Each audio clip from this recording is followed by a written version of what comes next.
നിർദ്ദിഷ്ട മൂവാറ്റുപുഴ ജില്ലയുടെ ഭാഗമായി കോതമംഗലം മാറുന്നതിനെ സ്വാഗതം ചെയ്യുകയാണ് വ്യാപാരി വ്യവസായി ഏകോപന സമിതി കോതമംഗലം യൂണിറ്റ് സെക്രട്ടറി ഷമീർ മുഹമ്മദ്. മലയോര മേഖലകളുടെ വികസനത്തിന് പുതിയ ജില്ല അനിവാര്യമാണെന്ന് അദ്ദേഹം പറയുന്നു.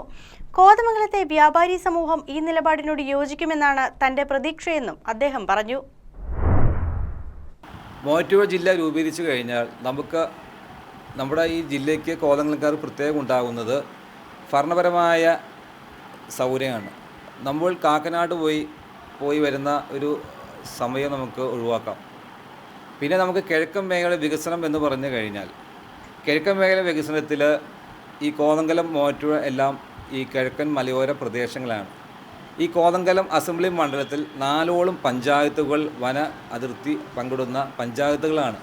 അവിടെ നിരന്തരം വന്യമൃഗ ഭീഷണികളുണ്ട്, പിന്നെ കർഷകർക്ക് ഭീഷണിയുണ്ട്. അതെല്ലാം നമുക്ക് കൃത്യമായ കാർഷിക പാക്കേജ് ഉൾപ്പെടെ കിട്ടിക്കഴിഞ്ഞാൽ അത് നല്ല രീതിയിൽ നമുക്ക് ഈ മൂവാറ്റുപുഴ ജില്ലയെ നമുക്ക് വ്യത്യസ്തമായി കൊണ്ടുവരാൻ സാധിക്കും.